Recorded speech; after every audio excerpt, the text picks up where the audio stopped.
In the studios of Staten Island Community Television, you're watching In the Bleachers, the TV show for the world's most passionate sports fans. Hello, everyone.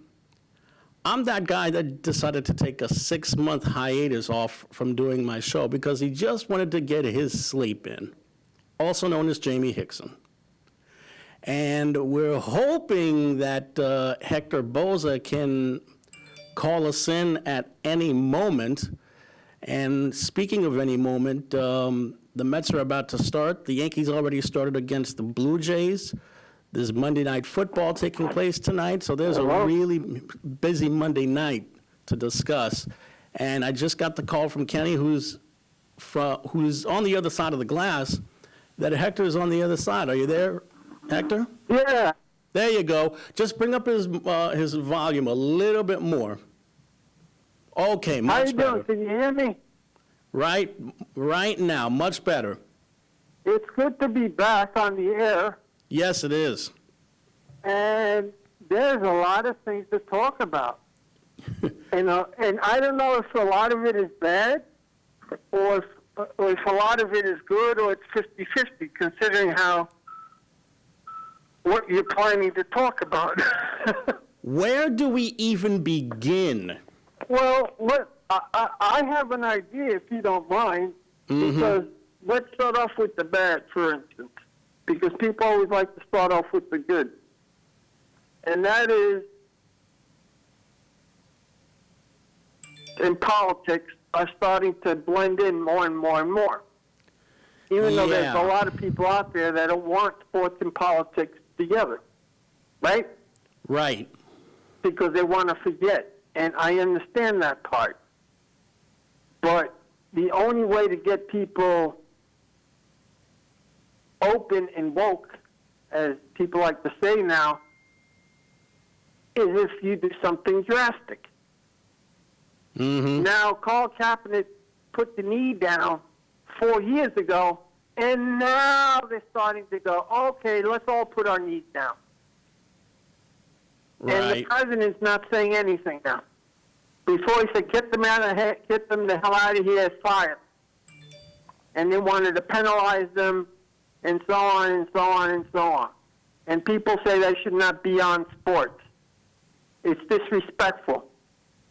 You know what's disrespectful? I found out in the law, you can put a knee down, and you can burn the flag, even though I don't like that part, but people do it. It's legal. The illegal part is that you can't put a flag in front of your house. You can't put a flag on your shirt. And I don't think you can even tattoo it on your shirt. On your skin. That's illegal to do. Isn't that weird? You can't tattoo the American flag on your skin? I don't think you can. And having it in front of the house or displaying it in any way is illegal, and putting it on a shirt, even on a T-shirt, it is illegal. Putting it on cars is illegal. Look it up. I'm telling you, it's weird. It's very weird. But yet, when the man puts down the knee and he's saying it's because of what happened to, people of different races and color and so on, they're saying it's disrespectful. I don't understand that. And like I said, the last thing that happened was when the guy got shot 7 times and the basketball players and baseball players didn't want to play to show their frustration. Right. Right? And the thing is, what happened in 1967 with Carlos Rogers and them. You mean 1968? What, 68? Yeah, 1968 at the Olympics. Look how big that was. That was a powerful message, even though people put up their fists, people put on black socks and black sneakers. They put certain things of black on them. And now we're having a situation where you have all these things, even now soccer players. It's become universal now. It's become universal to the point where even soccer stars over in Europe are either putting on a message on a T-shirt underneath their jersey, or putting up a fist, or putting up a peace sign, or anything to that effect. And even in wrestling, they have Black Lives Matter. And some people don't like it. Too bad. You know, I mean, if you don't like it, then don't pay attention to it. Why? It's like everything else we don't pay attention to. You know? But what do you think of the situation that now politics and sports are becoming almost hand in hand? I hate to tell you this, but politics and sports have been hand in hand for years. You go back to Jackie Robinson, even though he was retired when he decided to go involve himself in the civil rights movement, he was still a high-profile candidate where he was still looked at as an athlete, an elite athlete, even though he was retired. Then there was Tommy Smith and John Carlos, like you mentioned, intertwined forever because of the fist that they put up on the mic, on the medal stand in Italy over 50 years ago. And now you have this. You've got the Black Lives Matter movement being so in the public eye and so much more aggressive trying to get their message across that everyone involved in the sports world has become practically become linked to this whole thing. And it's all people of race, creed, and color that are marching too. It's not just African Americans or black people or whatever you want to call them at this point. There are white people marching with the Black Lives Matter movement. There are Latinos. There are Asians. There are Arabs. So many people of so many different creeds marching along. LGBTQ is in it. The women's march is in it. I mean, there's a lot of people involved in this situation. And we as Americans, like we did in 9/11, we all have to stick together. And, you know, it's sad to say that, in my opinion now, you know, we have someone in the White House and in Congress and in some of these places, even in the lower places that have power, they're not doing their job at all.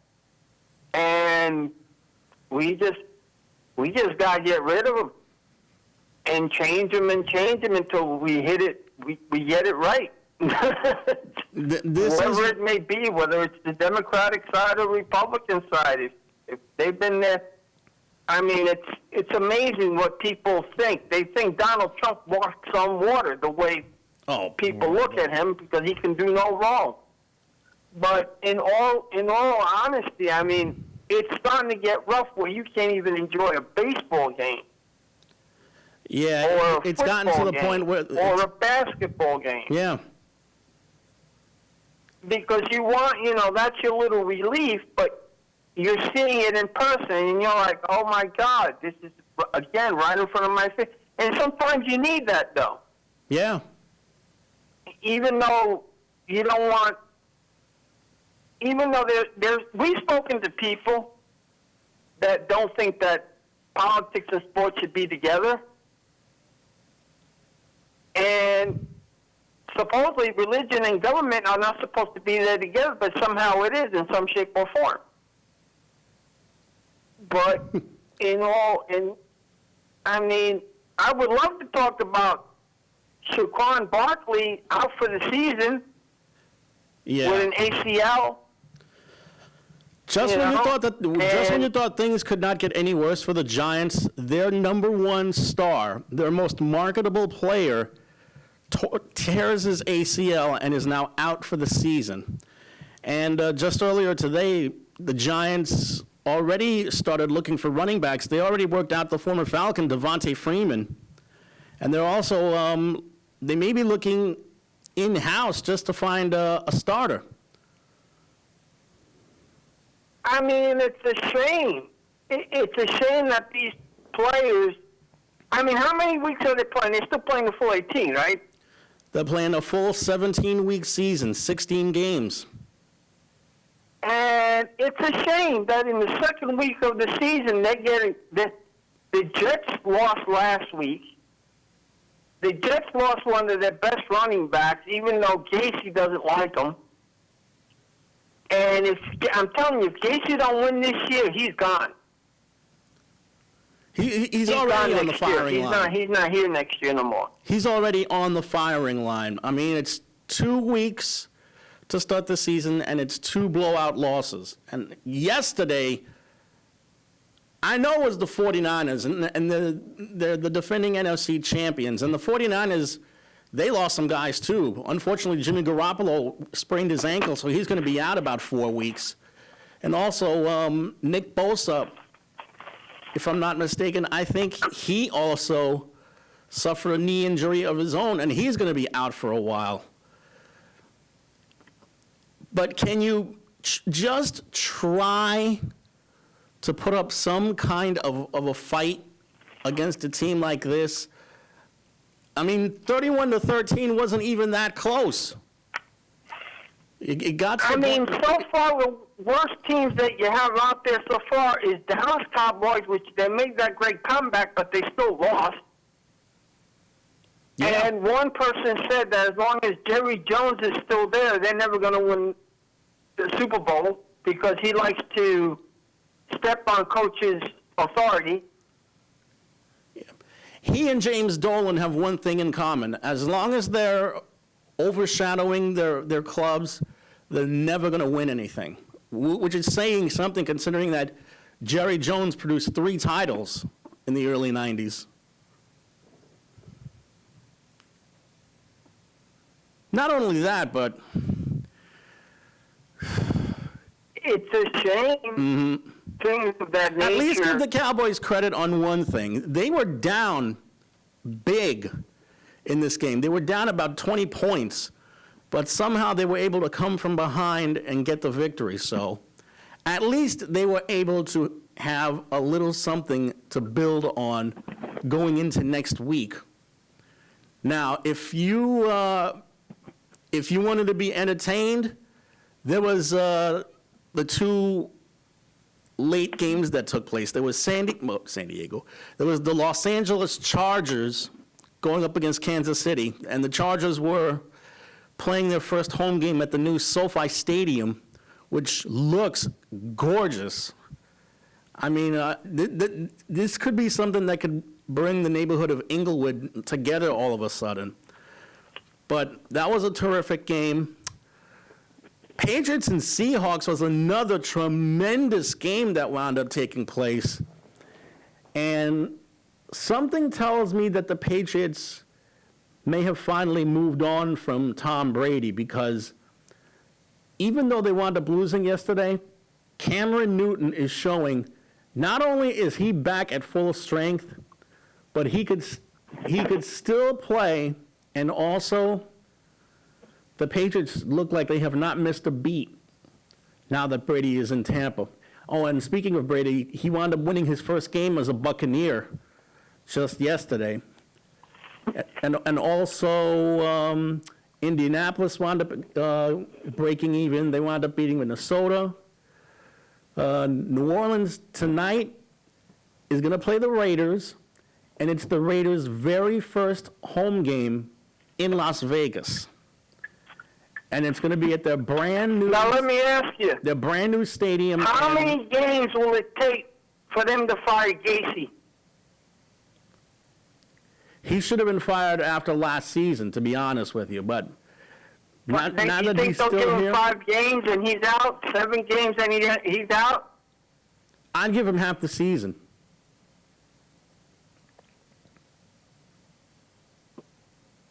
So if he comes with a record of 7-7 or 8-8, Mm-hmm.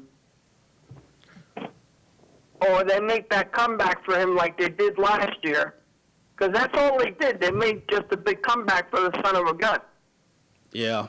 and he just barely managed to hold his job. Yeah. But Well, I tell you, he's not the only one who should be at fault here. I mean, they have a general manager that. who else is on the chopping block right now? Who's close to getting their heads chopped off? Well, let's see. I think the guy in. I think the guy on the Chargers, Anthony Lynn, might be one guy who's on the chopping block, because ever since he took them to the playoffs, they've done nothing in the last 2 years. So Anthony Lynn, I think, is a guy who's on thin ice. One other guy who probably could be on thin ice, and you might be surprised to hear this, Doug Peterson over in Philadelphia. Oh, wow. Yeah, ever since he won the Super Bowl, and then ever since he won the Super Bowl, the Eagles have really let down. I mean, last year they were eliminated in the first round of the playoffs. This year they've got a brutal schedule, and if they don't survive that schedule, don't be surprised if you see Doug Peterson shown the door.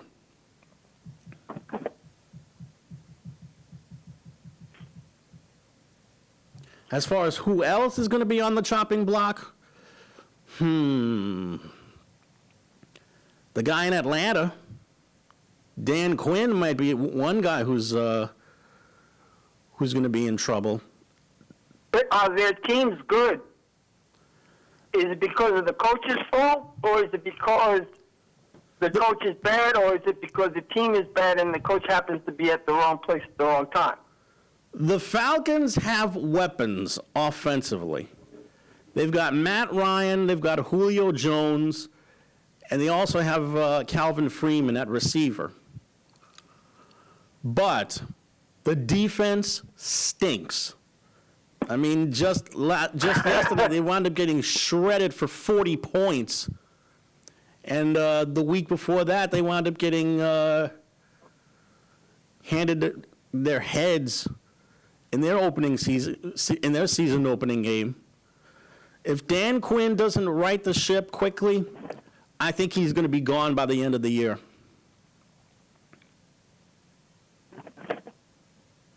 Who's the most surprising team that you've seen so far within the East and the West so far? That looks like they're going to do something really good.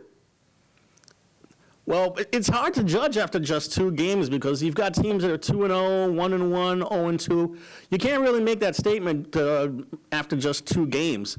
But one team that could surprise some people down the road, I'd say in the next 6 to 8 weeks or so,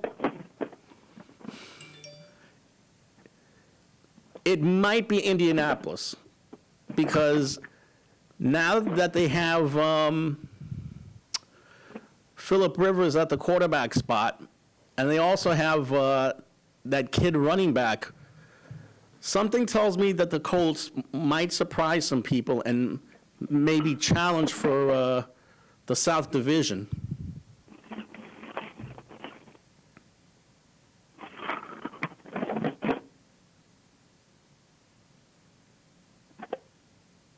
Go ahead, Hector. And should you judge Tom Brady for 1 game for losing? No.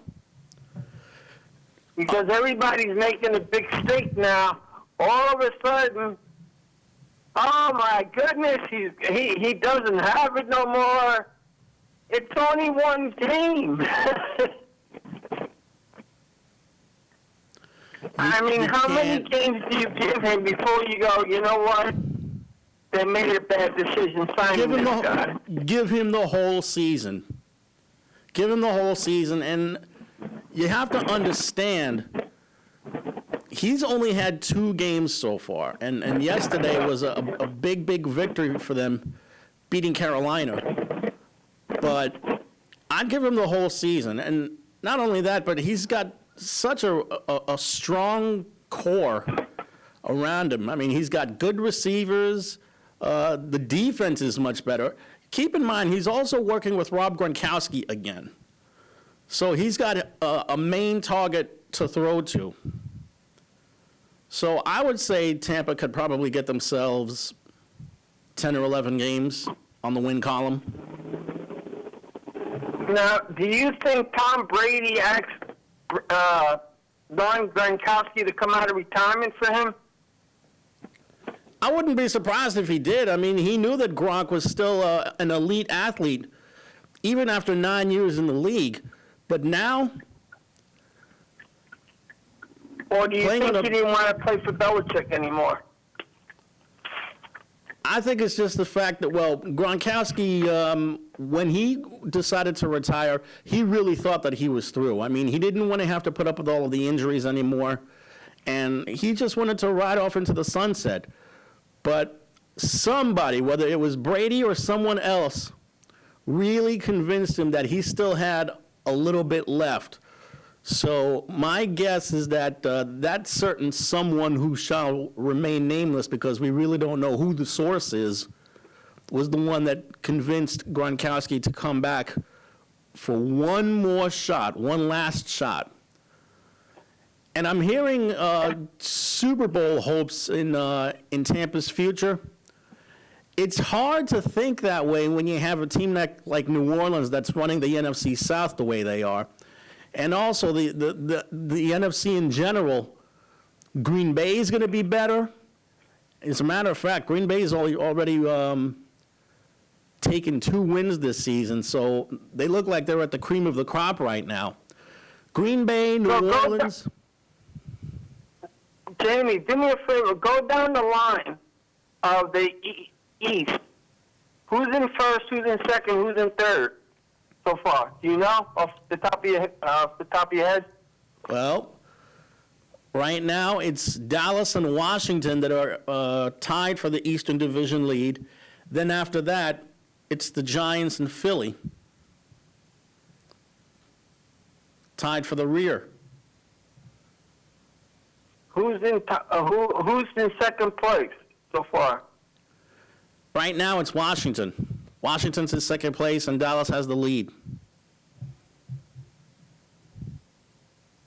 Who's in last? There should be a bunch of people in third and fourth place because they should have the same, almost the same number, right? Yeah. And before I answer that, I just found out Nick Bosa tore his ACL. He's done for the year. As of the 49ers, Nick Bosa of the 49ers. Oh, Nick Bosa. Damn.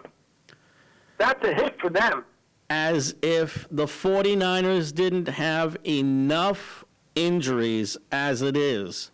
Now they're going to be much weaker, and their chances of defending the NFC are going to be significantly worse. And let me correct. They're hitting half of them. And then, now, Saquon Barkley, he was another one that his knee, right? Yeah, he also tore his ACL. He's out for the year. He's out for the year. And damn, I thought he was going to blossom this year because they probably told Casey, hey, look, you got to use this guy. But it's a damn shame where last year he was doing well and your coach didn't want you. And now you may have had a shot that the coach was going to use you a little more, and all of a sudden you got a torn ACL. Mm-hmm. Isn't that something? Yeah. But let me ask you, in the NFC, who's in first and who's in last? Well, if you want to go by division, or do you want to go by conference? Go by divisions. Well, we mentioned the East, and let me mention once again that Washington and Dallas are tied for the East lead, while the Eagles and the Giants are tied for the rear. As for the North, don't be fooled by Chicago. They're tied with Green Bay for the North lead, but Green Bay is the much better team out of the two. They're the much better team, period, in that division. So it's Green Bay and Chicago tied for the North, Minnesota and Detroit tied for the South. Tied for the for last place in the South, I should say. As far as the South Division, New Orleans is playing tonight. They're 1-0. Tampa's in second. They're 1-1. Then Carolina and Atlanta are tied for the rear. And in the West, 3 teams are 2-0 right now. The Cardinals, the Seahawks, and the Rams. And the Seahawks got that big win against the Patriots yesterday when they made a goal line stand, bringing down Cam Newton on the very last play of the game. That was a huge win. And Russell Wilson was just spectacular. Over 400 yards passing. Whoever says that Russell Wilson is starting to lose a step doesn't see Russell Wilson play. The guy is fabulous, throwing the ball and running the ball. So that takes care of the entire NFL. Oh, and as far as the West is concerned, the Cardinals, Seahawks, and Rams in a 3-way tie for the lead, and the 49ers bring up the rear. So that officially takes care of the NFL. Who do you think is going to be a surprise team? And who do you think that team that was supposed to win that's not going to win? The big surprise? Yeah. The big surprise that, they may do something, and the big surprise that they're not going to do anything, even though they were supposed to on paper. The big surprise, I mentioned Indianapolis before. One team that might, emphasis on might, be able to do something could be Minnesota, because they're off to a tough start right now. Now, as far as who the big disappointment is going to be, I hate to say this, but I think San Francisco is going to take a real tumble after a lot of the injuries that they wound up suffering yesterday. I mean, it's hard to defend a conference championship 2 years running.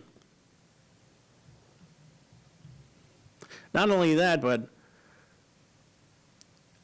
do you really think that the 49ers can function without Jimmy Garoppolo as their quarterback and without Nick Bosa manning the line? I just don't see it. The only bright side with Garoppolo is that he'll only be out about 4 weeks, so maybe he might be able to rally them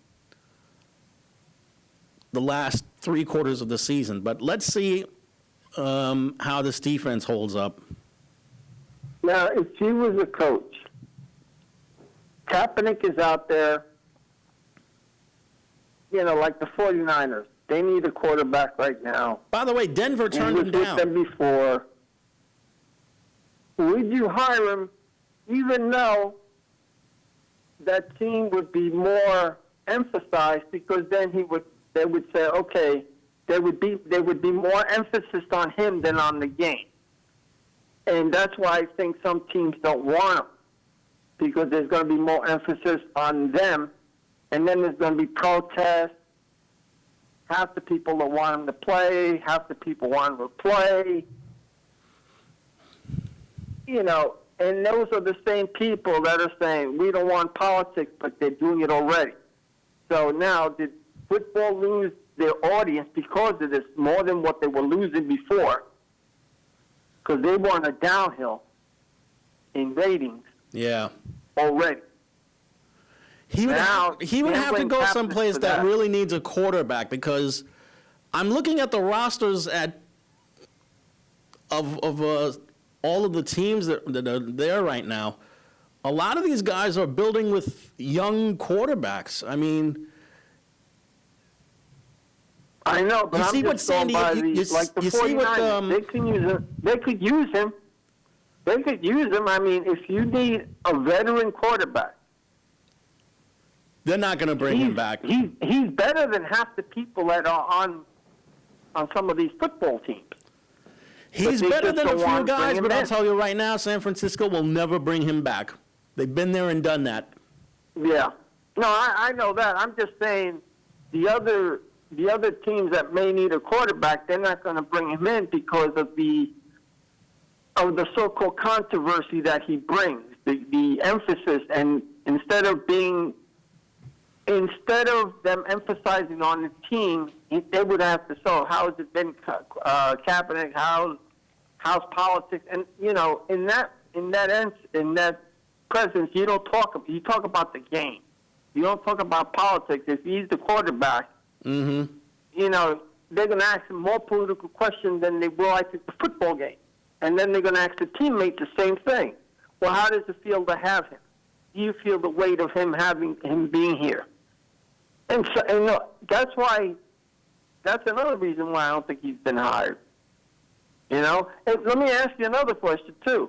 Mm-hmm. What do you think of The Rock or Dwayne Johnson buying the XFL?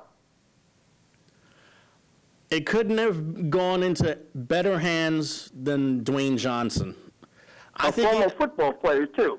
I think he has a chance to do something really positive for that league because they were actually doing well. The league was doing well before the virus hit. Yeah. And the virus has hit everybody, And you know what the funny thing? The games were exciting. The fans were actually attending. Yep. Scoring was really good. And it gives I think people a chance Dwayne Johnson has a chance to those really people that make are- something good out of that league. Yeah, it's a shame because it would have been nice to see what they could have done. I mean, they still kept the same rules as the regular football. There was no drastic changes, was there? Not really, no.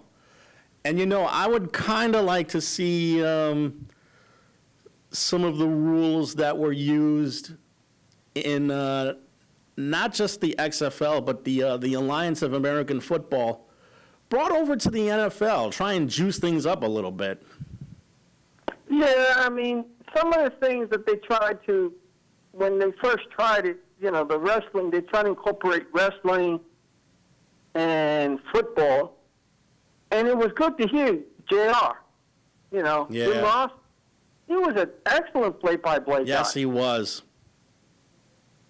And I think he's done that before too. And then for the you University had of Jonathan Oklahoma. Coachman there instead of, even though a lot of those former wrestlers are into football themselves, so they know a lot.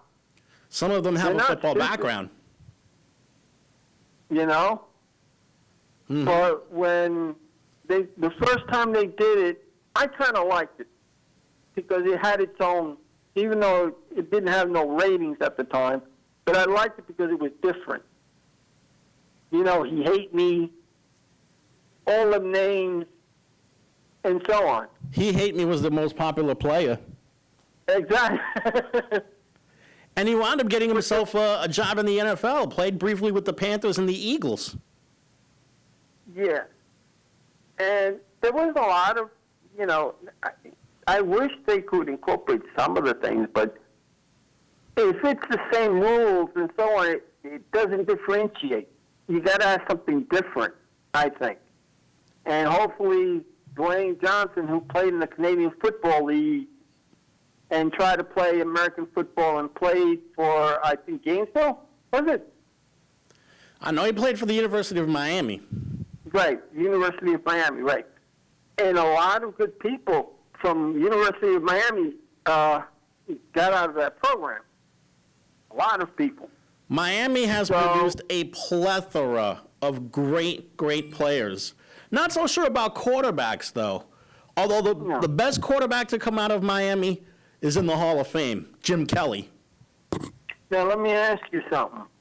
Do you think they'll tweak it, or they'll still run it the same way as the NFL, the same rules? You talk about the XFL? Yeah. I think they could probably bring a couple more changes into there. It wouldn't really hurt. What do you think they should do?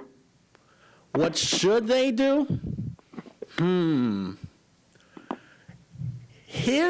How about bringing in a rule that they used in the old XFL, where every field goal that's beyond 50 yards is worth 4 points instead of 3. I'm not sure That's a good idea. I'm not sure if you remember that particular rule from the first incarnation of the XFL. Yeah. But field goals that were under 50 yards were 3 points, but over 50 yards would be 4 points. Well, they tried to do that with basketball too. If you hit the shot from half court, it would be a 4-point game. Mm-hmm. I mean, it would be 4 points, but they decided not to do it because then everybody would try to do the 4 points. But what other rule? As far as other rules are concerned, Instant replay. Would you change the instant replay routine, which they could be used for anything, but it would slow up the game? Instant replay is tough because there are some that don't want it and some that do. Instant replay is so critical to the result of a game that in years past we kind of wish that we had instant replay for certain moments. For example, the Immaculate Reception. Did Franco Harris really catch that ball before it hit the ground, or did the ball hit the ground first and then he caught the ball? That's number one. But there are some, even when you do instant replay, it's tough to call. Yeah. It's still tough to call. You know, you have to, it's still a tough thing to call. But at least, now, they're not playing with people, right, at this point in time? Not that I know Football's of. not playing with people. Baseball not playing with people. Basketball not playing with people. Everybody's playing in empty fields and empty seats in arenas. Except for wrestling. Well, at least with wrestling, they're using the virtual WWE fanatics that are watching. Masks, even though they got caught out there with their pants down too, and they could have done a better job. But you know what? The funniest thing I've seen in people nowadays, they wear the mask, but they don't cover their noses. You're supposed Clint to cover your Frazier's nose the only and your one that mouth. does that. People don't do that. They just cover their mouth. Yeah. People are getting dumber and dumber. Some people believe in QAnon. Some people believe in... There's so many things wrong with people. I mean, just put on the damn mask and be done with it. Not for your sake, but for other people's sake. If you care about humanity, do it for the other people. Don't do it for yourself. But, you know, let me ask you, baseball has shortened. The season's going to end next weekend. What did you think of them? If you had a doubleheader, they have 7 innings. I'm not too thrilled about it, to be quite honest with you, because it takes away any first or second chances that a team might have of either tying a game or taking a lead in a game. But did it speed up the game? Not by much. I mean, because now you're seeing a short season, right? Where you still have, especially the Yankees, because Guillermo Stanton, that boy gets hurt. Judge always gets hurt. The catcher always gets hurt. Sanchez always gets hurt. Yeah. Your 3 main power hitters, for some reason, they can't stay on for too long. I don't get it. but they made the playoffs. The Yankees did make the playoffs this year. But it's 168 games normally, right? Yeah, 162 games. So do you think they'll shorten the season now that they've Never. tasted what 60 games would be? They'll never agree to a shortened season. The owners and the players are making way too much money with a 162-game season. If they were to try to shorten the season, you would have some really unhappy owners and players. What do you the players think of were the unhappy with a designated hitter 60-game being in the season. National League now? What's that? Did it work?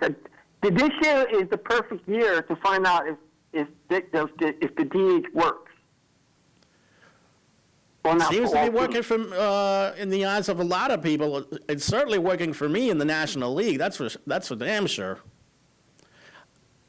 Because there were some players that there were some teams that were going, no, we still like the pitchers hitting because it's more involved. Mm-hmm. But I'm going, and you know, to me, you have an extra hitter. You actually have an extra hitter, but I guess in the National League they don't have an extra hitter that can come up every so often and hit. Now it's tough to be a DH hitter because coming off the bench you're just still cold, you're cold, and then you have to warm up and then you have to hit the damn ball. That's hard to do. Yeah. But you know, the National League will complain that they don't have no hard hitters and they don't have hitters. That's why some of these teams, they were better off with pitchers because they had some pitchers that could actually hit. Now, in my opinion, if in the National League, if their team should decide if they want the pitchers to hit, let them hit. If they want the DH, if one team wants to play with the DH and the other team doesn't want to, then they get to decide in the National League what they want to do. Right. You know? But you got baseball purists out there that are going, no, no, no, you ruined my game. So, are you a purist that you would say, did they ruin the game for you? Or do you think that it was nothing? Well, speaking as someone who's been watching baseball since he was 5 years old, maybe, I'm used to seeing doubleheaders with 9 innings. I'm used to a designated hitter only in the American League. The fact that they're in both leagues right now, it's not really an issue with me anymore because you want to be able to see that extra hitter try and help with a rally somehow by adding some power or some line drive ability. As far as the doubleheaders are concerned, I wanted to go back to 9 innings each. I mean, don't try to take anything away from that. What I really don't like is beginning an extra inning with a base runner on second base. Teams should earn the runs that they score, not have it gift wrapped.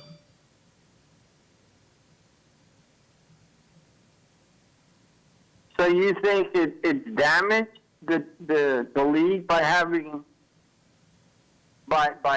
a DH, or has it improved the game? Because you got to remember that some of these people, some of these pitchers used to go to National League because you had 8 outs.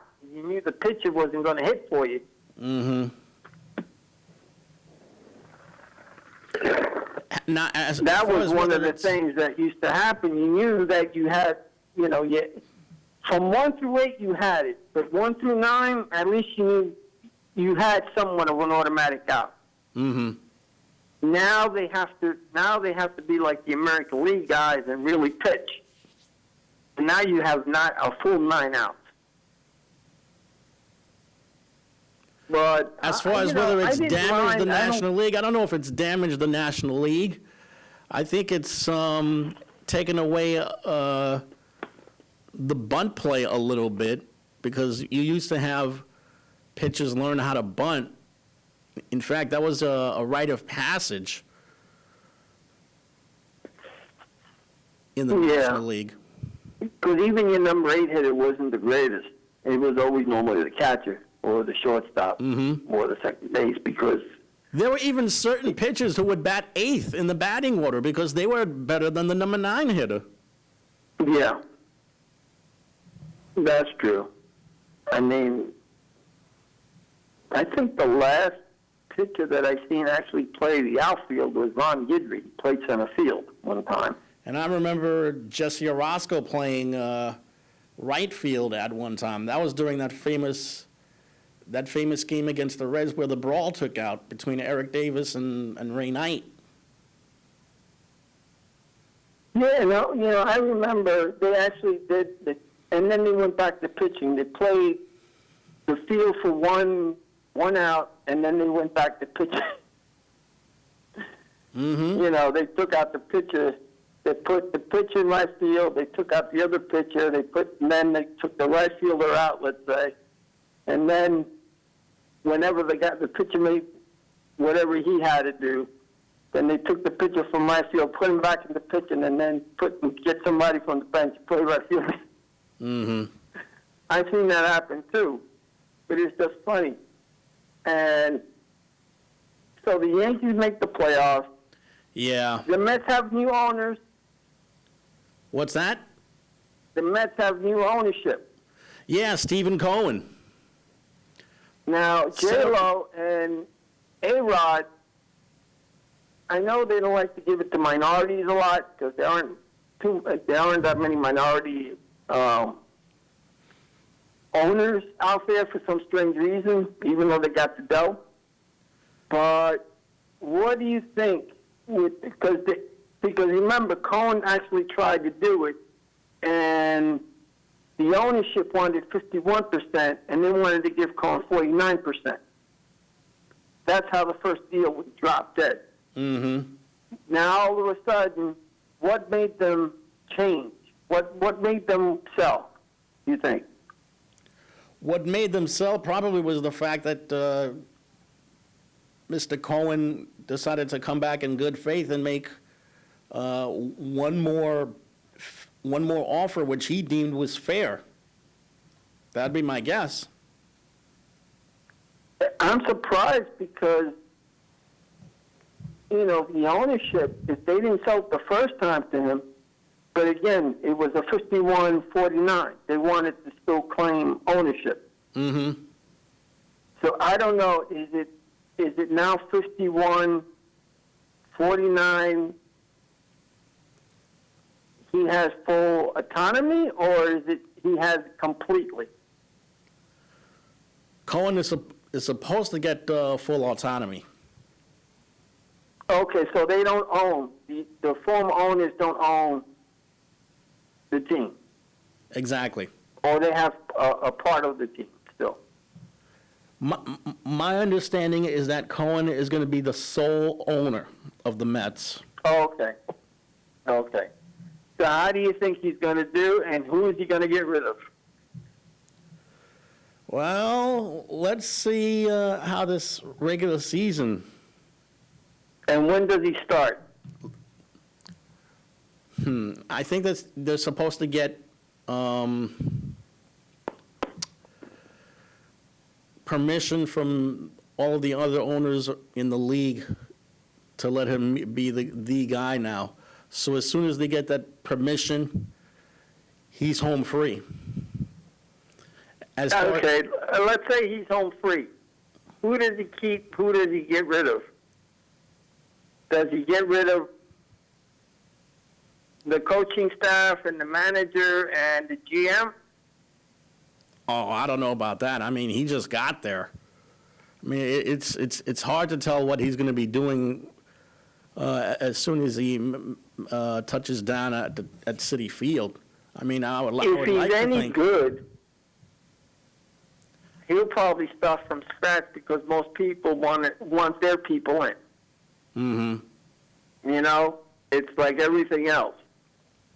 Well, Uh, let's you know, see him when you talk to the buy a players team, and to the if you coaches think first before you know anything better else. than what you have, or you get better advice from people, and you get a better GM, because I know the GM is gone. He's gone. He's gone next year. If this guy's come in, then he's gone.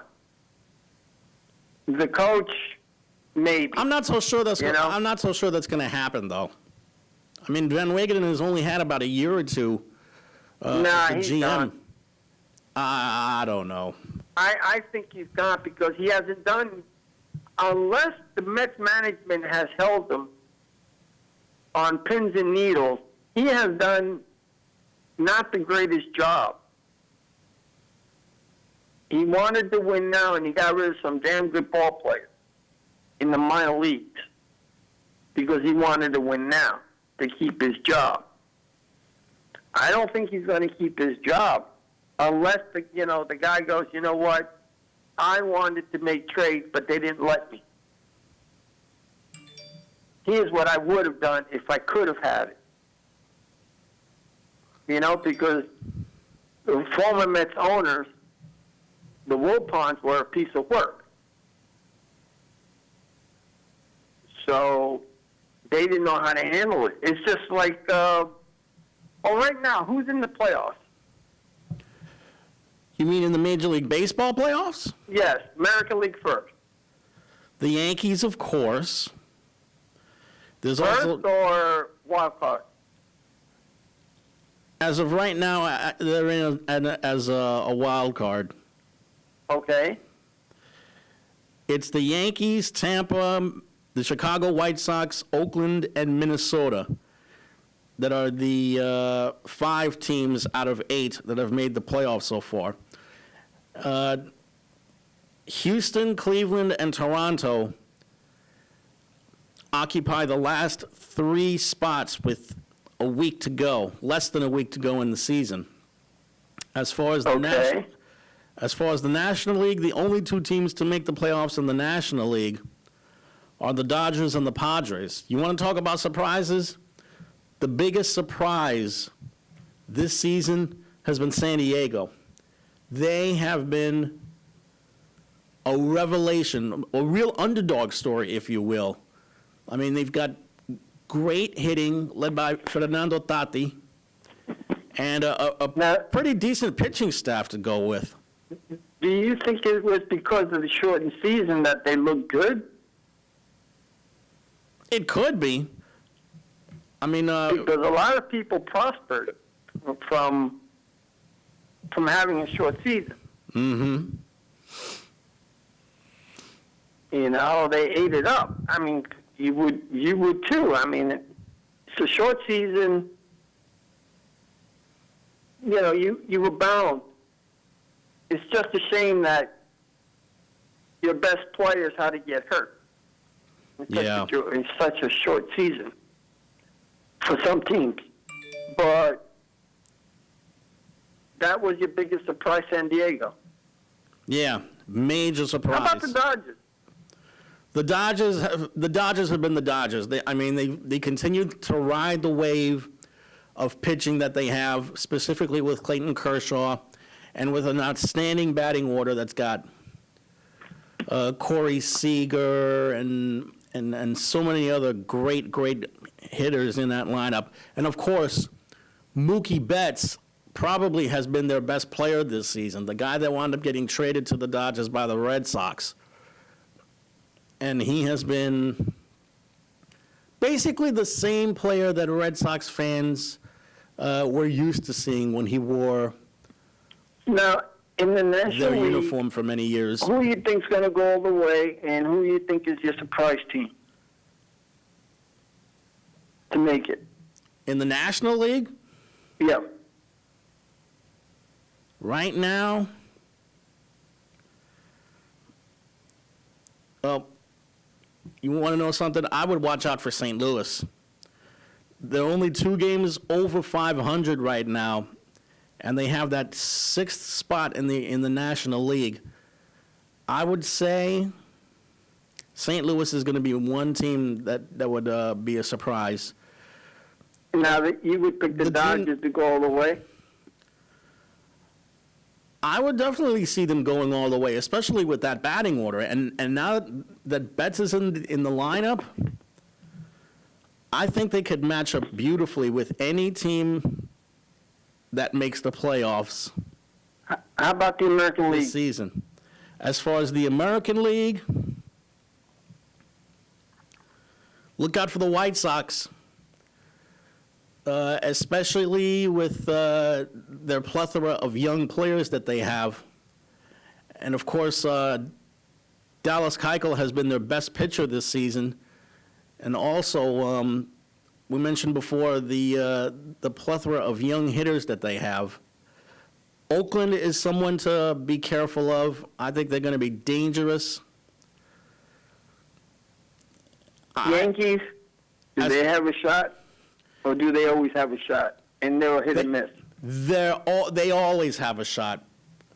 And, of course, that now that they might be playing the Minnesota Twins in a short series, it's looking more and more like they might make their way into the division series after that. But I'm not sure. Now, the question Minnesota's that I a have pretty is, dangerous what do you team. think? If Aaron Boone loses again, do you think they get rid of him this year, or do they wait until next year? I'll give him Because of one. what's happened. I'd give him one more chance because each year that he's been the manager, they've made the playoffs. Let's see, this is his third season now, and they've already clinched their third consecutive playoff spot. Yeah, I want to see what he does Is he with one that of those pitching staff, managers that'll get you to specifically. the playoffs but can't get you to the World Series? I mean, that has happened too. I want to see what he does with that pitching staff, though, specifically that bullpen, because the bullpen has been a little hit or miss this season. And what happened to Chapman too? Something happened to him today. Did he get suspended? Did he get suspended? Not that I know about. No, I'm just asking because I saw a thing. And, I'm glad the Islanders made the playoffs. Me I too. think They so. were a really, really terrific story this season. I mean, Hey, when granted, you it got- would have been good to see them go a little bit farther, but we just saw these Islanders show what they're capable of in a long series. And Matthew Barzal, he's going to be a star for them for the next And that's 5 what to 10 happens when you years. have a good coach and a good GM. Oh, Barry Trotz is That outstanding. And so is Lou Lamoriello. Lou Lamoriello's in the Hall of Fame for a reason. Barry Trotz, it's just a matter of time before he makes his way to the Hall of Fame. It's 7:58, 7:59 right now. All I want to say is, ladies and gentlemen, please wear your mask the proper way. On your nose and around your mouth, please. Please wear your mask at all times. And try to be safe distance, please, because safe distancing and your mask does work. And I'd like to say many condolences and prayers go out to the families of the 200,000 victims, people that have died. the 100,000 people that died of COVID-19. Our thoughts are with you, and we certainly hope that you keep God on your side, because with God, anything is possible. Exactly, and for all the injustices that have happened to people, Mm-hmm. the same thing, whether it's cops or bystanders or so on, Well, I hope 15 Things seconds turn. left, so I'm going to say to you, thanks to Kenny Graham on the other side of the glass, and Hector, thank you so much for joining us last minute. Thank you very much for having me. Look forward to next Monday. Good night, everyone. Good night.